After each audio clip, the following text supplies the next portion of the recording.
बिहार आज एक बीमारू राज्य है जी।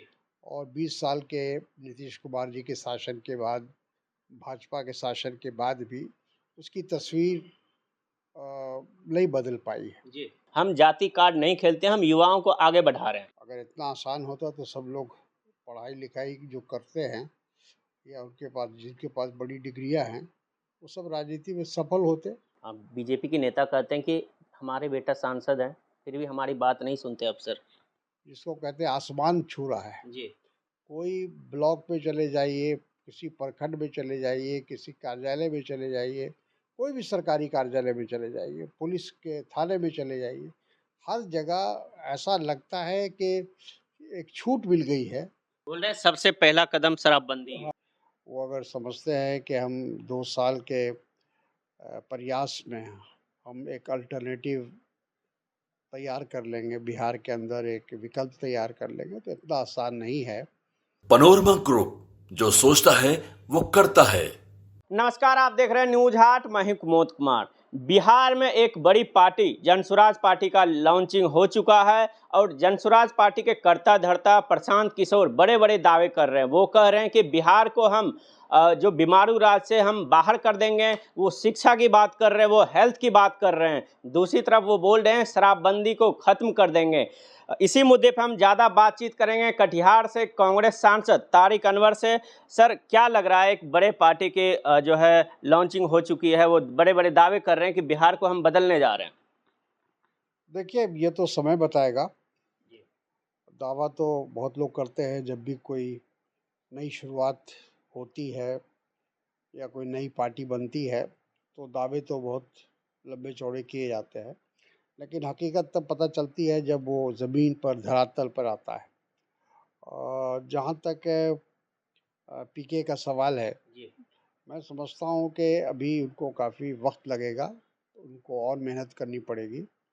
वो अगर समझते हैं कि हम 2 साल के प्रयास में हम एक अल्टरनेटिव तैयार कर लेंगे, बिहार के अंदर एक विकल्प तैयार कर लेंगे, तो इतना आसान नहीं है। बिहार बहुत ही पॉलिटिकली कॉन्शियस स्टेट माना जाता है। जी। कई आंदोलन वहाँ हुए हैं स्वतंत्रता संग्राम से लेकर आज तक, और वहाँ के लोगों में राजनीतिक सूझबूझ बहुत है। ठीक है, जातीय समीकरण का बोलबाला है वहाँ, वो सब समस्याएं हैं, लेकिन उसके बावजूद समय समय पर लोग पॉलिटिकल निर्णय लेते हैं, राजनीतिक फैसला लेते हैं। तो इसलिए अभी ये कहना मुश्किल है कि जन स्वराज पार्टी का क्या भविष्य रहेगा। वो बोल रहे हैं 2025 के विधानसभा में हम पूरी सीटों पे चुनाव लड़ेंगे और 4 सीटों पे जो उपचुनाव होने हैं, यहीं से उन्होंने शुरुआत कर दी है। दूसरी तरफ उन्होंने दलित जो है कार्यवाहक अध्यक्ष बनाया है मनोज भारती। वो बोल रहे हैं बहुत पढ़े लिखे हैं, हम जाति कार्ड नहीं खेलते, हम युवाओं को आगे बढ़ा रहे हैं। देखिए, पढ़ाई लिखाई अपनी जगह पर है जी। और सार्वजनिक जीवन अपनी जगह पर है। कितना आपने जनता के बीच में रहकर काम किया है और उनके लिए लड़ाई लड़ी है, वो ज़्यादा महत्वपूर्ण है, बजाय इसके कि आपके पास ऑक्सफोर्ड की डिग्री हो। जी। अगर इतना आसान होता तो सब लोग पढ़ाई लिखाई जो करते हैं या जिनके पास बड़ी डिग्रियां हैं, वो सब राजनीति में सफल होते, लेकिन ऐसा हो नहीं रहा है। तो ये जो उनका मानना है या ये जो दलील है, जी। मैं नहीं मानता उसको। वो सर बोल रहे हैं बिहार में लगभग 80% लोग हैं जो 80 रुपये भी नहीं कमा पा रहे हैं। हम आएंगे, सबको रोजगार मिलेगा और छठ के बाद जो बिहार से बाहर जाते हैं वो जाना नहीं पड़ेगा। देखिए, अच्छा है, उनकी सोच सही है और मैं भी इस बात से सहमत हूँ कि बिहार आज एक बीमारू राज्य है जी। और 20 साल के नीतीश कुमार जी के शासन के बाद, भाजपा के शासन के बाद भी उसकी तस्वीर नहीं बदल पाई है जी। और आज भी बहुत बड़े पैमाने पर पलायन होता है। गरीबी चरम सीमा पर है, बेरोजगारी चरम सीमा पर है, वो सारी चीज़ें हैं, लेकिन अ, जैसा मैंने कहा कि इतने कम समय में कोई पार्टी अगर ये दावा करती है कि हम एक विकल्प बन जाएंगे या विकल्प साबित होंगे, तो मैं नहीं मानता हूँ। मेरा जो अपना अनुभव है, मुझे लगता है कि काफ़ी समय लगता है अपने आप को जनता के बीच में और जनता का विश्वास प्राप्त करने में। काफ़ी मेहनत करनी पड़ती है और उसके लिए काफ़ी प्रयास करना पड़ता है। सर वो बोलते हैं कि शराबबंदी खत्म कर देंगे और दूसरी तरफ गांधी जी का पोस्टर लगाते हैं। वो बोल रहे हैं कि शराब माफिया जो है अलग अलग जगहों पे हावी है। वो लगातार बोल रहे हैं कि बिहार घाटे में चल रहा है, दूसरी तरफ गांधी जी की प्रतिमा लगा रहे हैं। बिल्कुल कंट्रडिक्शन है, जी बहुत बड़ा कंट्रडिक्शन है कि एक तरफ तो आप गांधी जी के विचारधारा को लेकर चल रहे हैं और दूसरी तरफ आप कह रहे हैं शराबबंदी हम ख़त्म कर देंगे, जी फिर से बिहार में शराब खुल जाएगी। तो दोनों कंट्रडिक्शन है। गांधी जी शराबबंदी के पक्ष में थे। पहली बात तो उनको ये सोचना चाहिए। ठीक है, उसका नुकसान हुआ है, ये उससे जो बिहार सरकार को रेवेन्यू मिलता था वो नहीं मिल रहा है।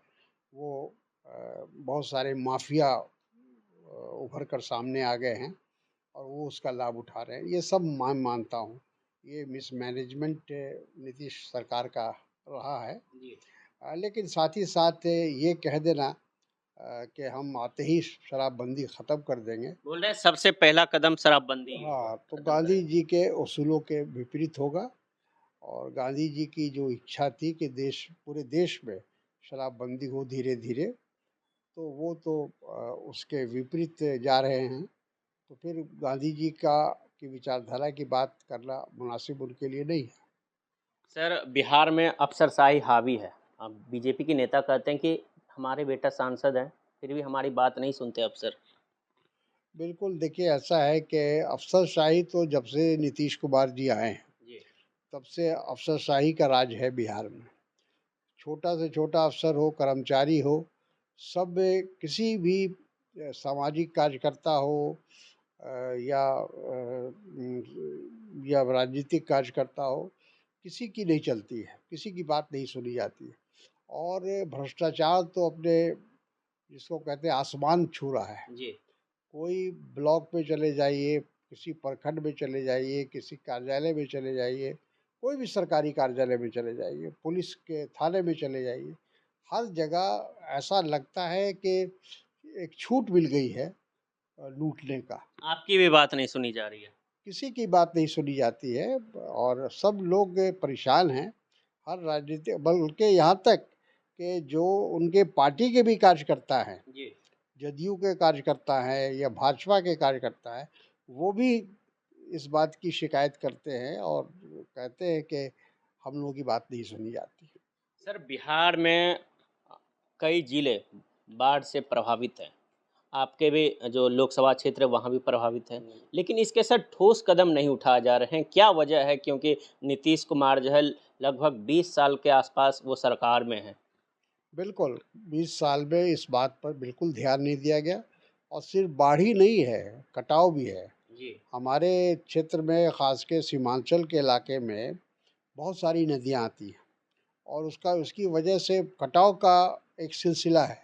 जी कई गांव लिप्त हो चुके हैं, हज़ारों एकड़ ज़मीन लिप्त हो चुकी है, लेकिन न केंद्र सरकार को इसकी चिंता है, न राज्य सरकार को इसकी चिंता है। हम लोग चिल्लाते रहते हैं पार्लियामेंट में भी, पार्लियामेंट के बाहर भी, लेकिन उसका कोई असर सरकार के ऊपर दिखाई नहीं पड़ता है। सरकार मौन बाबा बनी हुई है। सर एक सवाल है। जो मनोरमा देवी एमएलसी रह चुकी है, उसके यहाँ एनआई का छापा पड़ता है नक्सली संबंध को लेकर, और वहाँ एनआई के जो अधिकारी हैं, डीएसपी हैं, वो घूस लेते पकड़े गए। अब आरजेडी आरोप लगा रही है कि डीएसपी का सीधा सीधा संबंध भाजपा से है, ये भाजपा वाले के दामाद है।